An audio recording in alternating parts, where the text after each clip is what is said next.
So if you struggle with food noise and you find yourself thinking about what you have eaten, what you plan to eat in the future, what you shouldn't eat, and how much you're eating, and if food's in your thoughts all the time, then this episode is for you. Hello, my name's Paul Bassett. This is Beast of Burden. I don't know about you, but I've had a history of struggling with food noise. I used to think about food all the time. I used to think about my next meal. I used to struggle with shame around eating the wrong foods, not knowing what to eat, and also just wanting food. I'm a hungry person. I like food. I like eating. I like the sensation of being full. And for many years, I really struggled with that. And I work with a lot of people who are very decision fatigued. They have a lot on their plate. They're stressed out. Their jobs are intense. They often don't have much time. And the idea of prepping your food, coming with this perfect menu is just a little bit overwhelming. But because they're sleep deprived, because they're overworked, overstressed, and often under-recovered and overworked in a variety of areas of their life, this constant noise in the back of their head is just playing over and over and over again, a bit like a record that just doesn't seem to turn off. I don't know if you've ever heard of those earworms, when you find that song and it just can't go away and you just keep humming it and humming it. And that's what food is doing for them. And whenever they eat, they have that momentary satiation, not just physically, but mentally from the noise. But then what happens again? It just starts up again. Might be half an hour later, maybe an hour later, but it happens again. And there's more time thinking about food than having that clarity, that space, that separation from the sensation. I had it for many years. My heaviest, I'm 87, just under 87 kilos at the moment. And I know that because I do my weigh-ins regularly. But where I was in the past, before I started getting fit, I was almost 120 kilos. And I certainly wasn't 120 kilos of muscle. I was definitely 100 kilos of body fat. And at that time, food was just like I was just constantly grazing, constantly eating. In actual fact, even though I was constantly eating, I was constantly hungry and constantly thinking about food. And if you've ever been in that trap, you can feel a bit helpless. You can feel like you don't know which way to turn. Eating more food isn't a solution. Eating less food is pretty bad. I don't know if you've ever had food noise and then go on to something very restrictive and all you can think about is food. And there is something to be said about hunger. Hunger does keep you sharp, and hunger is part of weight loss. If you're experiencing hunger, then you're definitely probably likely to be in a calorie deficit. However, sometimes people feel very hungry and they're not sure how to interpret the signals, and it becomes panic physiologically and mentally. And sometimes we don't know how to really interpret the noises and the sensations that your body's giving you. So what I wanted to do today is just kind of start to give you some rule of thumbs, and more than anything, there's not going to be one solution. There's not going to be something that I just throw out there and it solves your problem. Maybe there'll be something that is close to making it easier to solve. But I think part of it is recognizing that it's a thing. And I think that the path for many people is understanding that the thing that's in their head that they've not told anyone about is actually something that's a lot of people are experiencing. And once you get out of your own bubble, and you realize that a lot of people are experiencing it, but also a lot of people have solved it, then you can start seeing that there's possibility to solve it. And I think that's what I want to bring you today. A lot of people phone me, or when we have that initial phone call when someone's interested in a personal training program, and I run a studio in Wandsworth in London, and we work, I'm recording this in the studio at the moment, when we're working with our clients to get them stronger, to get them in the gym, to get them fit and healthy, we have to talk about diet. And a lot of people want to lose weight. They want to lose weight. They say, I want to lose weight. What does that mean? It's a complex thing, because I want to do a lot of things, but I don't actually do them. And it took me 15 years to go from wanting to play drums to buying my first electric drum kit. So that's a 15-year period while talking about it to actually doing it. And I think that's the case with a lot of people when it comes to diets. I want to be toned and ready for summer. Did you get it? No. You're going to do it next year? Yes. Did you do it this year? No. And that cycle keeps going. So a lot of people talk about it, not many people do it, because they are constantly fighting this noise and this thing that undermines all their effort. And I think the path out of it is structure, it is skill, and it is tapping into experience. And there's another one actually, which is community. First things first, why are you experiencing it? For me, the reason you experience it is because it's never been attended to. You've grown up with a set of habits and behaviors around food, cultural, religious, spiritual. It's to do with your family. It's to do with your parents' ability to cook. It's about your ability to cook. It's about your desire to cook. It's about your desire to focus on the problem. It is the people around you. You know, what do your friends eat? You know, there's lots of reasons why you might have trouble with food. I mean, most people have never been taught how to eat well. I mean, you go to your doctor and they may have done like a couple of classes on nutrition. You know, they don't spend that much time in reality. And I've talked to a lot of doctors. I've worked with a lot of doctors. I worked with a heart surgeon. And the pre-surgery meal was a packet of Monster Munch and a meal deal, which was Iron Brew and whatever sandwich he got for that. And that was supposed to fuel him for his 9-hour surgeries that he was doing. And he saw firsthand the effect of poor dietary decisions. For many people, they just see it as fuel. Just get the food in you, don't think about it, hope that solves the problem, move on to the other thing. Food is no longer the focus for most people. Food has gone from being survival to theatre, because I don't need food for survival. I'll tell you what, the hardest thing about getting food at the moment is putting my shoes on, unlocking that door, walking down the road to my local Sainsbury's and buying whatever I want. And there's anything. I mean, most of the stuff in the Sainsbury's down the road is junk food. You go, and it's one of those, you know, you go to the Tesco Express, you go to the small ones, they're all just aisles and aisles and aisles of like stuff that just jumps out at the person who's just browsing because they're hungry and they've got the food noise. These companies know how to exploit your food noise. Why? Because they like to put the vegetables there to make you feel, oh, I'm going to be fine. But what's the things on offer? It's not apples.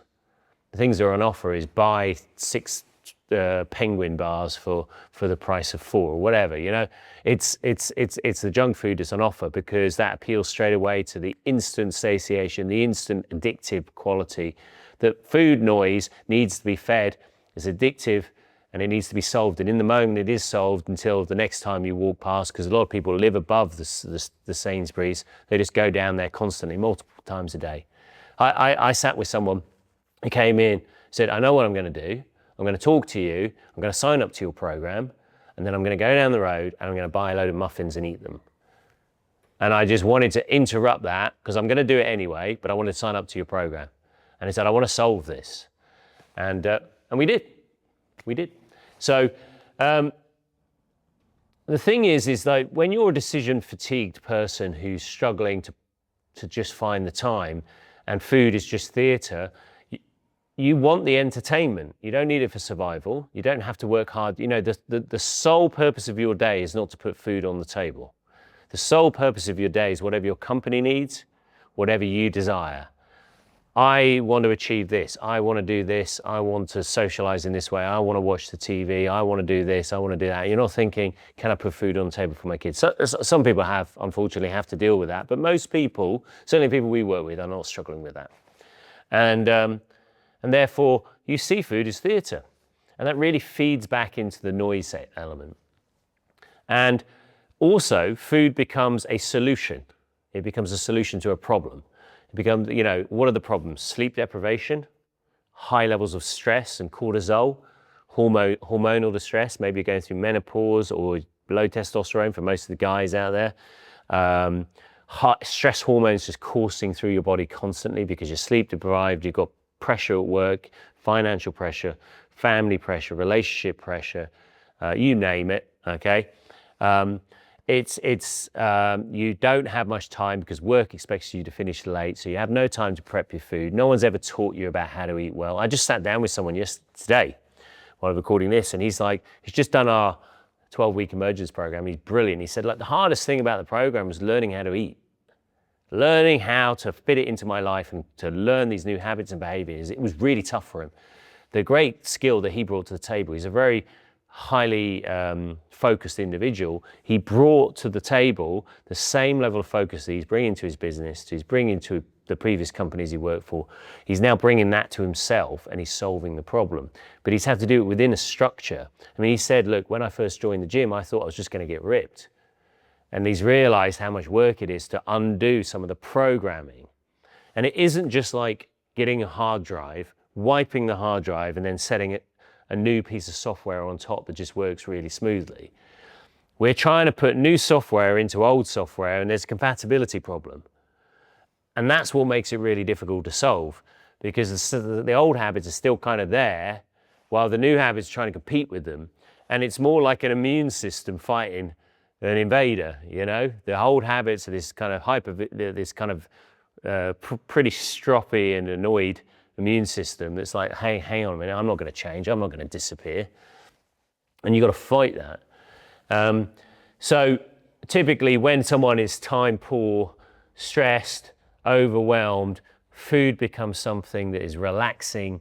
It takes pressure off. You eat it and you get the rush of endorphins. A lot of the food is engineered to make you feel like that. And you get that momentary satiation. You get that momentary period of time when you're like, I can relax.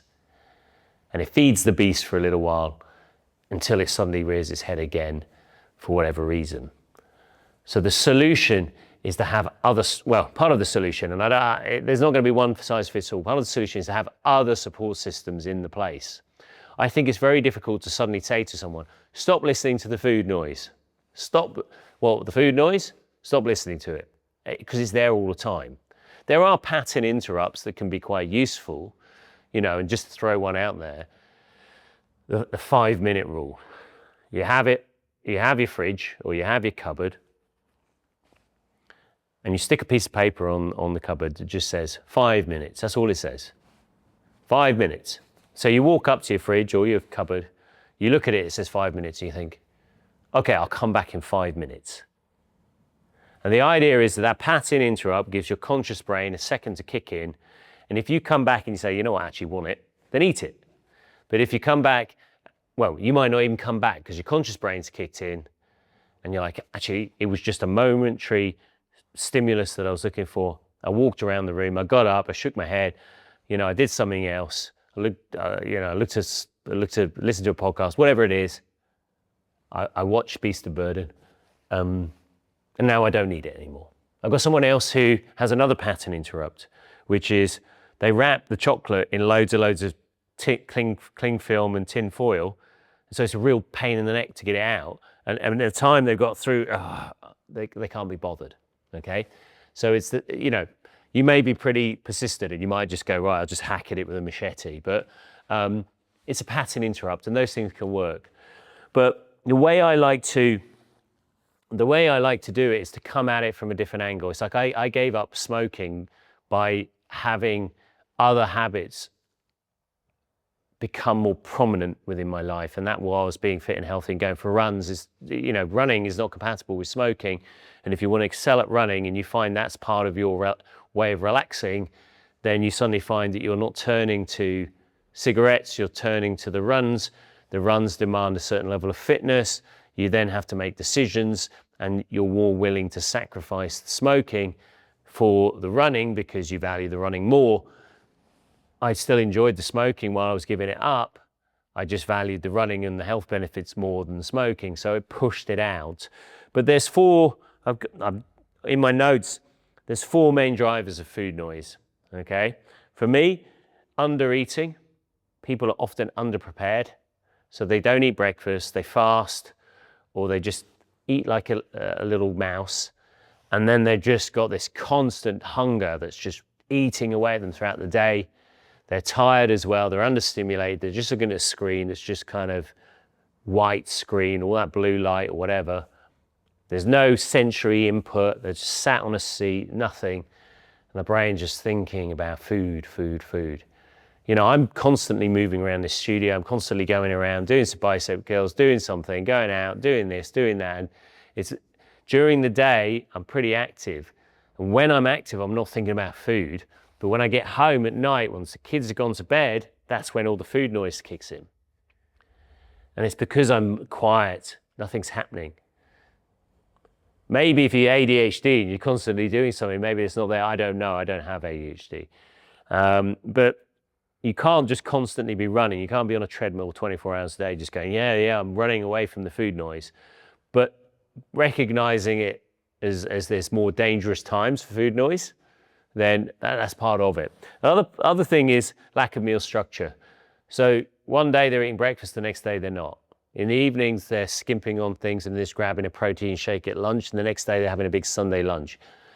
When there's no structure, your body just doesn't know how to react. So particularly when you're not someone who's been inconsistent for a long period of time, and you layer on top of that stretches of fasting and this and that, your body just doesn't know how to regulate itself. You're not giving it anything.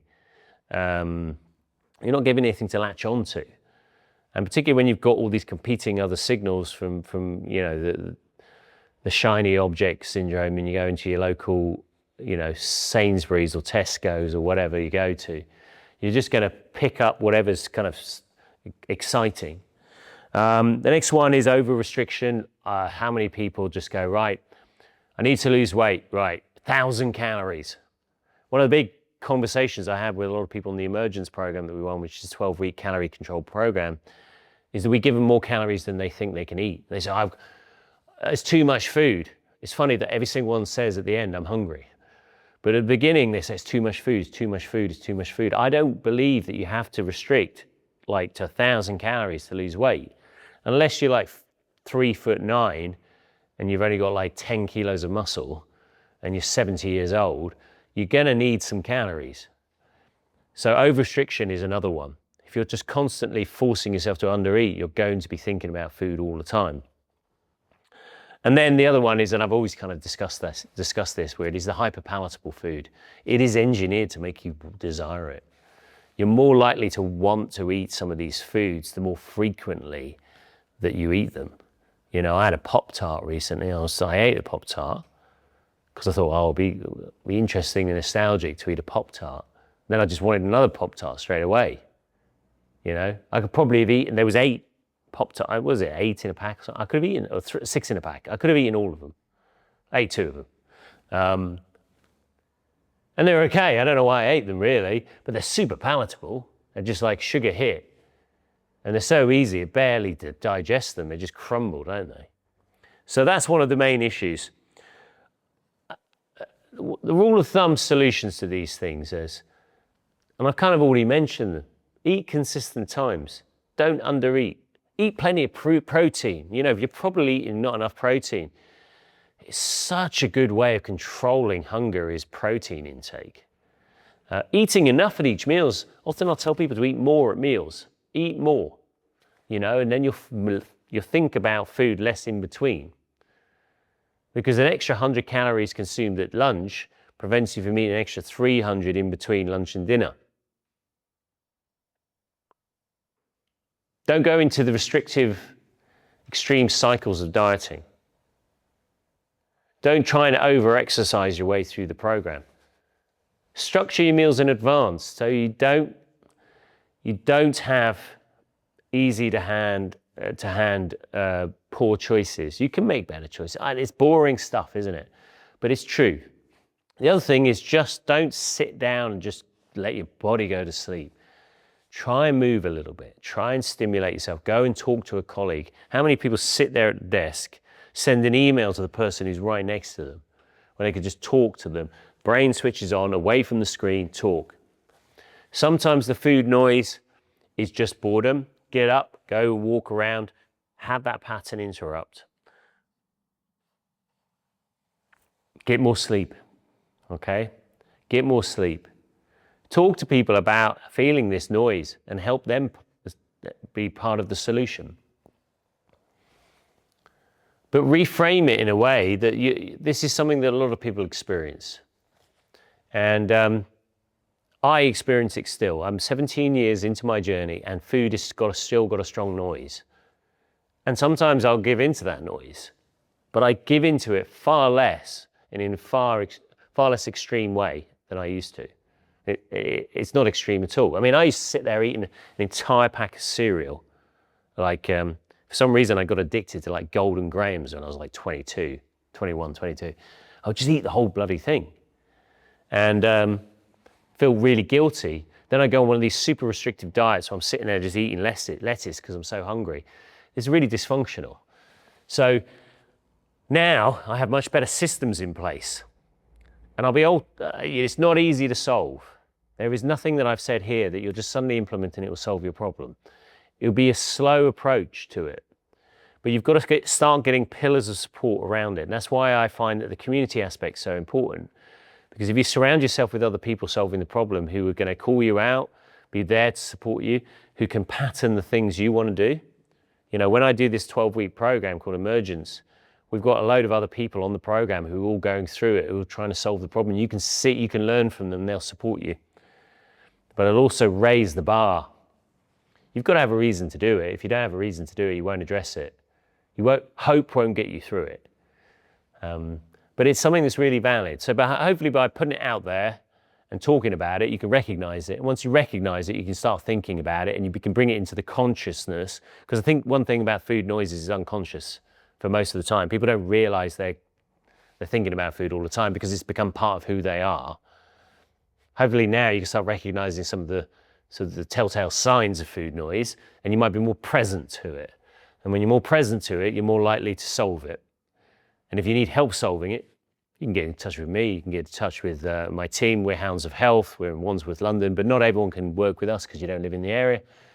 But there will be people who've solved this. And there's loads of great people out there. There's some not so good people. Going back to the medical establishment, I spoke to one lady and she said, yes, I was told by my doctor I just need to go on the blueberry diet because she said that just worked for her. All you do is eat blueberries.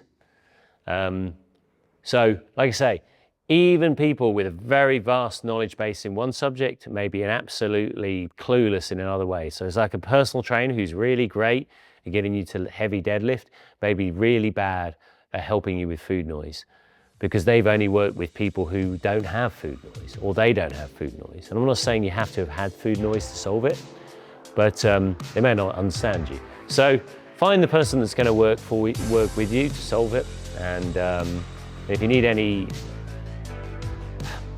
kind of advice on what kind of questions to ask, you can just put them in the comments. I can help you. And yeah, please do share this episode. And I hope it was useful.